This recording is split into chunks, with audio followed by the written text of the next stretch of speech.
All right, guys, we're going to talk about boom and bust cycles. So, in the previous one, we talked about urbanization and how urbanization is related to growth. Well, growth, economic growth, and physical growth of a city and population growth is related to boom and bust cycles. A boom cycle is when the economy is going up because of a particular industry, or an industry is to be said in a boom cycle.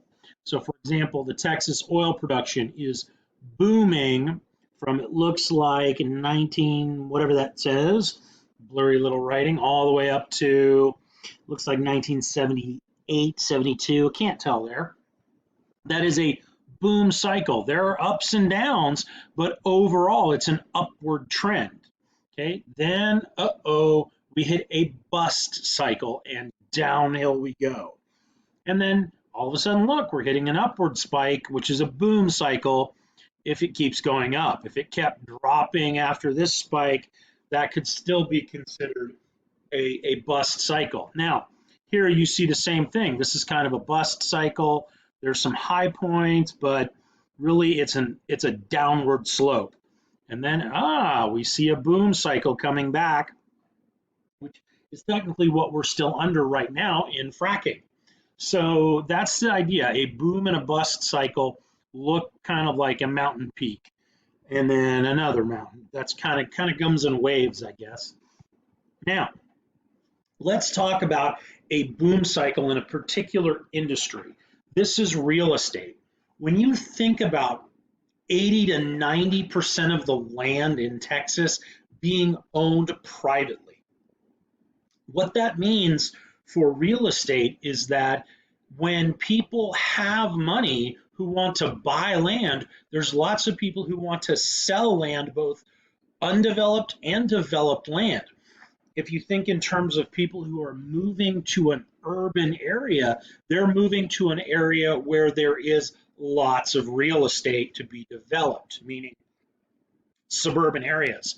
So if you picture like 281 in Stone Oak, you've got lots of people in that area. It is an urban area, or maybe you could call it suburban, but the reality is that area is getting very much developed because we're in a bit of a boom cycle. All right, so if you look at the 1970s, unemployment is low. So if you look at low unemployment, what does that mean? Well, that means that lots of people have money. They got a good job. They're not worried about losing their job, meaning they're like, all right, I got this money, I've saved it up. Let me go get a loan and even build a bigger house. So they might do that sort of thing. And so demand is high for real estate. So people in real estate, people in construction, people in land sales or land development, they're making a lot of money because demand is high. So building expanded. More people move into the area. If you think about it, if all of a sudden you're building more and more houses, well, you need more and more construction workers. If you need more and more construction workers, that's more money in the economy. Now, in the 1980s, when we see unemployment on the rise, when unemployment is on the rise, demand falls. The reason demand falls is because people don't have the money, or if they do have the money, they're like, I might lose my job, and then this money will be the only money I have for a while, so I better hang on to it and hold off on building that house.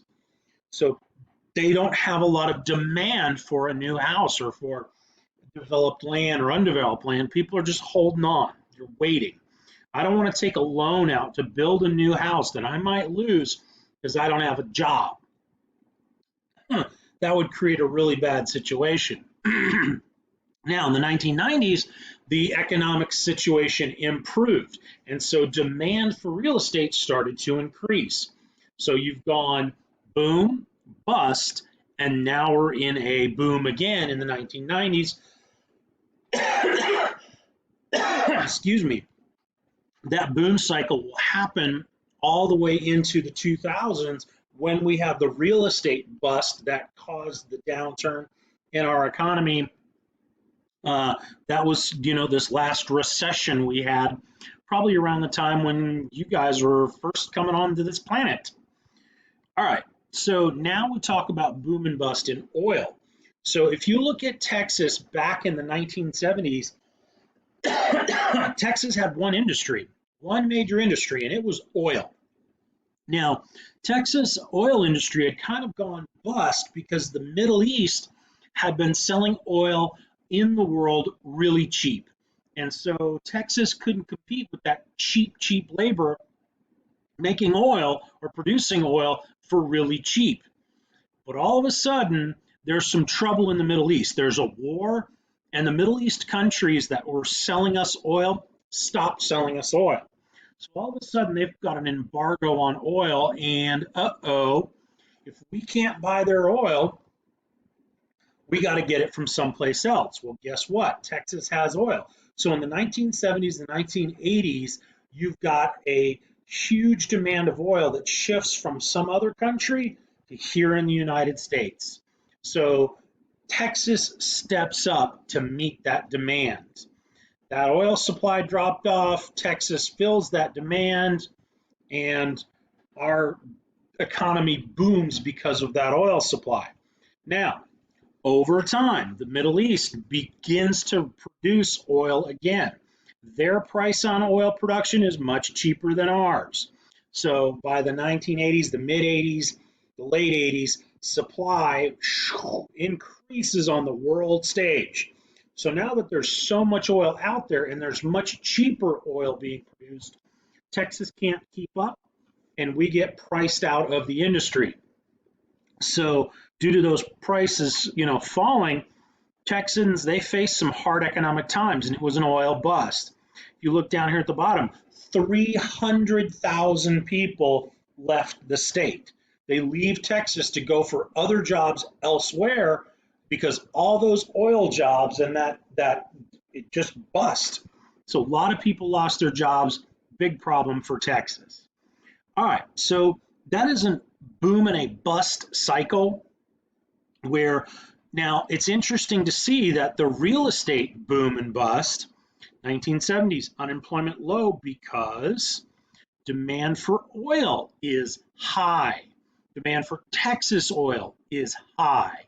So people in Texas have money, have jobs. Let's get these housing starts going. Let's get people building. Let's get construction workers going.